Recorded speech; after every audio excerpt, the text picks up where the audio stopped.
Welcome back, Wolfpack. Verlis here to more Fan Fridays. This time we have Jatochi, and we're going to see how the Aegislash combo goes with the Mega Lopunny. I think that could actually be pretty solid, but the opponent is going to have the Whimsicott and the Gengar, probably a Mega Gengar, and the opponent's strategy looks pretty good, like that they just go for some kind of setup, they soften you up, and then Terrakion comes in. Whimsicott and Terrakion on the same team do signal a beat up as well. And I don't really see why switching out the Lopunny works in this situation, but we go into the Archeops, so Archeops might do some cool things. And since it was a guess on that Mega Gengar, might as well switch out the Lopunny now before you get Perish Trap, or not even Perish Trap, but just trapped in to see how it plays out. And that is going to be a Protect on the Whimsicott, not wanting to get the Fake Out from the Lopunny, and that is going to be a Protect on the Gengar.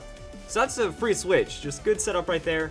Does Aegislash go for the shenanigans? It doesn't look like it's going to get a Swords Dance. It is a special Aegislash with that Shadow Ball. So the first thing it wants to do is get back into that shield form.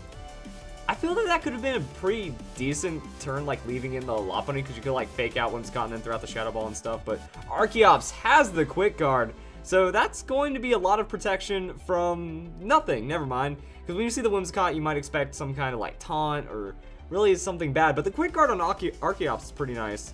And Disable is going to disable King's Shield. So now Aegislash, yeah, it's stuck on those special attacks, which is going to be pretty serious. However, with that non-status, or with that full status turn non-damage, ooh, what is this? Archeops with the Ally Switch.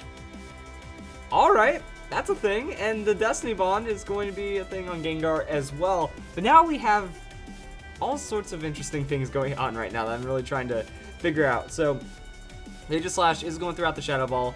So, Gengar not really getting much done. Just like went Disable, didn't get one shot by the Shadow Ball. And Wide Guard, Quick Guard, what is going on right now? So the Sludge Bomb, that's going to hit Archeops. Is it going to proc into Defeatist? Ooh.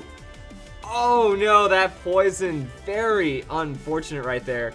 And Wide Guard's going to protect from the Heat Wave, but now Archeops gets a Rock Slide. So we're getting a little bit of damage in. You know, neutral hit onto the Heatran, Gengar does get finished off.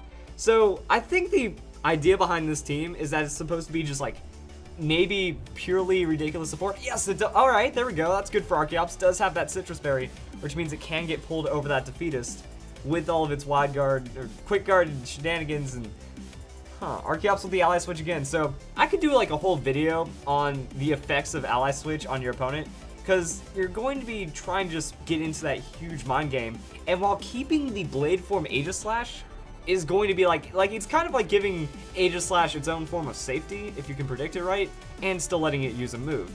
Also, it was disabled on the King's Shield, but this just kind of makes it to where you can Ally Switch, you can Quick Guard, you can make sure that Aegislash is going to be safe, and then throw it in a different position, and then it doesn't have the King's Shield, so it goes offense, and scary things can happen. So Whimsicott going to be back on the field. There is that Tailwind going on, but the opponent forfeits. He just... What? Well, I guess that does make a lot of sense, you know. Two Pokemon were down. We still had a Raichu and a Lopunny, and it wasn't looking good really for anything going on right there. I wanted to see more. I wanted to see more of that Archeops. But back to the Ally Switch. It's like a huge mind game that you can think, are they going to do it or are they not? Because if I go for the Ally Switch, then that means you can try to predict where my Pokemon is going to be. And if you miss that prediction, then that means you also just could eat a Rock Slide. So I don't use Ally Switch, I use Rock Slide. Free solid amounts of damage because Archeops has a very high amount of attack. Could potentially get flinched. It's all over the place with what this can do. Now, what I really like about it is the Wide Guard synergy. That you Wide Guard and you also have like Ally Switch and stuff. So even if they're going to be targeting both Pokemon, you might be able to like switch. Well, actually, you can't use both at the same time, but you have the either or option. That if they're going to be using single target, you can do that. If they're going to be using double targeting, then you can Wide Guard and have Archeops take the offensive. And I wonder if it's like Wide Guard, Ally Switch, Acrobatics for that Citrus Berry, and then you go into the Rock Slide. That seems pretty strong. And imagine that with Lopunny. Like, it works really well. Like, the synergy with Aegislash, I never thought about that before, but it's pretty awesome that you can keep Aegislash safe enough to not have to go into King's Shield. And then you have Lopunny. Lopunny getting bounced around and throwing a high jump kick from where you least expect it could be pretty nice, and just a lot of really interesting stuff overall. So I like the fake out support, I like the quick guard control, I like the wide guard control. Pretty much it's just statusing your opponent until they tilt and lose. I want to see more. Like, I want to see more ally switch and whatnot, because it's really cool. Now, I've gotten absolutely destroyed by ally switch at least twice. There are times where I've beaten it, but it's something that takes a specific level of mastery, and looks like you can really climb up pretty well. So I hope you guys enjoyed the video. Absurd ally switching. I love it. I hope you all get ready for some more Fan Fridays.